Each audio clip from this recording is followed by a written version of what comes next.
The Earth-Minbari War began in 2245 when an Earthforce expeditionary fleet destroyed and heavily damaged other supporting vessels in the Grey Council's fleet, killing the Minbari leader Dukhat. The human fleet commander misinterpreted the Minbari warrior caste's tradition of approaching a ship with gun ports open as hostile action and fired on the Minbari vessels without provocation, from the Minbari's point of view. The war lasted for 3 years with Earth outmatched by an enemy driven with a relentless genocidal zeal and ended with the unexpected Minbari surrender at the Battle of the Line. Earth made the Minbari fight for every inch of space, and the Minbari inflicted many losses in the 3 years of bloody conflict. First shots. The war was provoked by an Earth Alliance task force led by Captain Michael Jankowski aboard the warship EAS Prometheus, engaged on a mission to investigate the Minbari. During the expedition, the Prometheus and her escorts encountered 3 Minbari cruisers, one of which was carrying the Grey Council, the highest echelon of Minbari society. The Grey Council was en route to investigate reports of sightings of their ancient enemy, the Shadows. Although Jankowski had been given strict orders to not do anything which might be perceived as hostile, Jankowski arrogantly disobeyed the orders and refused to jump to hyperspace when the Minbari spotted his fleet. He thought that by waiting to the last possible moment to jump he could gain valuable sensor information about the Minbari cruisers, and this would lead to a promotion and medals from a grateful Earthforce command. When he finally did decide to flee, it was too late. Upon seeing the Earth vessels, the Minbari cruisers opened their gun ports as a sign of respect and strength, even though humans would have no knowledge of such a tradition.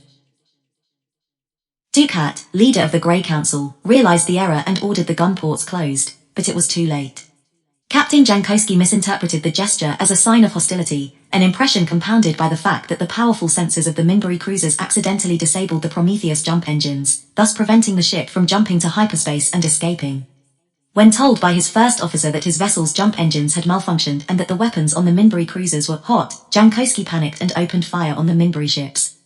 After the Earth ships opened fire, they completely tore apart the Minbari Sharlin, ripping through the hull of the Sharlin and killing their leader Dukhat. This scene showed that Earthforce ships had enough firepower to easily destroy a Minbari Sharlin, but getting within firing range was very difficult, and the only real issue for Earthforce ships when fighting the Minbari. After Dukhat was killed, his protégé Delenn cast the deciding vote on the council in a fit of rage to wage a war of vengeance against Earth. However, the war of vengeance quickly turned into a holy crusade by the Minbari to exterminate humanity. This decision proved to be costly to both sides, as a bloody 2-year-long war ensued. The Earth Alliance made frantic efforts to present official apologies to the Minbari through all possible diplomatic channels, and tried to obtain help, military or diplomatic, from neutral alien races such as the Centauri. However, no alien race wanted to incur the wrath of the Minbari military, and so Earth was left to fight alone. The war.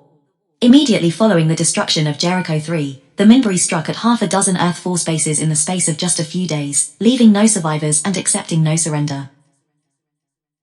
Although Earthforce was losing in space combat, the war was far from over and Earth had a clandestine plan to exterminate the Minbari race, although it was never carried out. During battles, Minbari would even target ships no longer capable of fighting and destroy them. All attempts to communicate, including an offer to turn over Michael Jankowski, were rebuffed. In contrast to human concepts of total war, the Minbari fleet moved methodically through the outer colonies, eliminating defense structures and moving on, leaving civilian structures mostly untouched. At the time, Earthdome believed this behavior was linked to the Minbari caste system, which targeted human warriors first. It was assumed that after destroying Earth, they would return to exterminate the now disorganized and defenseless civilians. Thus, by the end of the war, most of Earth's colonies and outposts were still intact, and Earthforce was able to recover quickly. Indeed, many believed that Earth was even strong enough to fight the Minbari on equal terms. Earthdome had thought of a new way to fight and very likely even defeat the Minbari: biological warfare. Earth's plan was to unleash bioweapons on the Minbari, thus exterminating the Minbari race.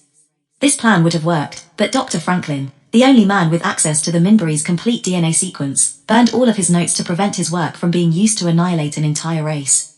Without access to this data, as well as the refusal of other top medical scientists to participate, Earth could no longer use bioweapons to defeat the Minbari. Although Earthforce ships did have the firepower to destroy a Minbari, as seen in the first encounter, Minbari stealth technology foiled attempts to acquire a weapons lock, and thus, human ships were forced to fly in dense formations to come into firing range for a manual lock. Attempts to acquire more advanced weaponry from their long-term trading partners, the Centauri Republic, were rebuffed, as the Centauri had no intention of siding against the Minbari by aiding their enemy. The Narn regime, on the other hand, proved more than willing to do business. The weapons that they sold were reverse-engineered Centauri weapons, which raised Narn hopes that the Minbari would turn on their enemies for siding with humans while considering the risk of the Minbari instead attacking themselves acceptable. Engagements weren't restricted to outposts and colonies. In 2247, 24 Earth warships were lost to hit-and-run attacks in the space of only 3 weeks. Though no personnel had survived an attack, word at the time was that there was some kind of ace cruiser on the prowl.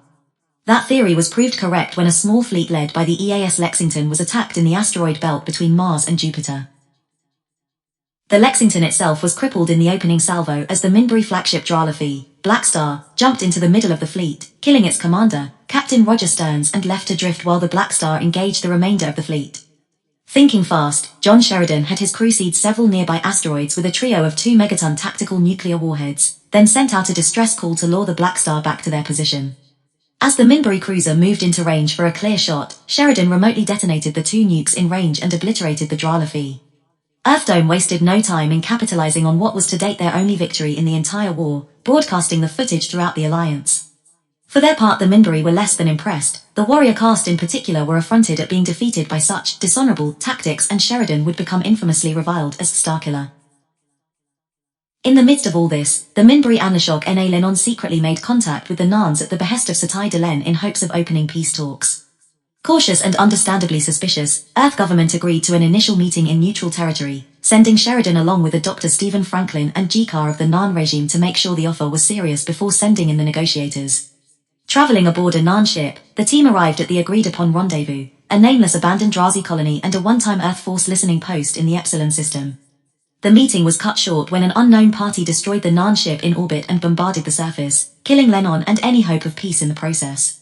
The Minbari soon arrived and retrieved Lennon's body, though Satai Delenn chose to simply release the 2 human prisoners rather than execute them.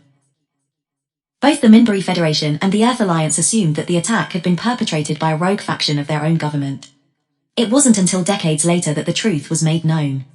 The attack had in fact originated from the Centauri Republic, ordered by Londo Mollari, who had learned of the Narn mission though his sources close to the Koai and assumed it had been an arms shipment. By this point in the war, somewhere between 50 to 60,000 humans had been killed. With the one hope for peace ruined, the war escalated. Over the next 6 months 200,000 more would die, official military casualties. Even as more and more outposts and colonies fell, the humans made the Minbari fight for every inch of space. In the Battle of Sinzar, a crippled Earth dreadnought deliberately rammed a damaged Minbari warcruiser that was attempting to escape, destroying both ships in the process. At Flynn Colony, ground-based weapons forced the Minbari to land warriors on the planet, and incredible hand-to-hand combat raged across the planet's surface. Though the Minbari were always victorious, they more often than not came away from these battles battered and bruised. Indeed, though the humans could hardly appreciate or be aware of it at the time, word of their repeated noble last stands spread to almost every Minbari. In the early days of the war, the humans were perceived as cowards and savages, as evidenced by their unprovoked assault and murder of Dukhat. However, as this demonized image of humanity proved more and more to be false, many Minbari, particularly in the worker and religious caste, began to doubt the justification for war, though few could see a way to stop the madness that had engulfed them. The Battle of the Line. The Minbari, frustrated by the futile but persistent human resistance and their pride wounded by the handful of Earthforce victories, were determined to utterly annihilate the younger species by the time their fleet finally reached the human homeworld. Knowing that nothing less but the total annihilation of Earth's populace and later all colonies will be going on, Earth Alliance started to evacuate people from Earth. To give Earth's civilian population time to flee to neutral territory, military and civilian leaders on Earth desperately organized a grand last stand to hold the line against the night. Nearly all of the Earth Alliance's remaining warships, fighters, and personnel were combined into a vast armada of more than 20,000 vessels, most of which are fighters.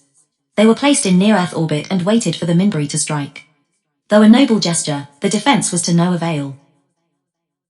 In the engagement that came to be known as the Battle of the Line, an enormous fleet of Minbari warcruisers jumped from hyperspace and attacked the human armada with overwhelming firepower. They swiftly destroyed almost all of the Earthforce defenders, with the desperate human pilots reduced to desperate kamikaze tactics. But then, just on the cusp of a total Minbari victory, came the most unexpected twist in the war. The Minbari ceased fire and surrendered unconditionally to Earth. The entire galaxy reeled at the news of this impossible reversal, and a great deal of wild speculation was voiced about what could have caused this drastic capitulation. However, the Minbari's governing Grey Council never revealed the official reason, even to their own people. Aftermath. With the war over, the Earth Alliance pledged to build a diplomatic space station in neutral territory to promote galactic peace and prevent such misunderstandings in the future, known as the Babylon Project. After the first 3 stations were sabotaged while the 4th vanished without trace, the final station was known as Babylon 5. Having barely survived the Minbari assault, Earthforce began an incredible effort to rebuild and to acquire more and more advanced technology and weapons to avoid such a disaster again.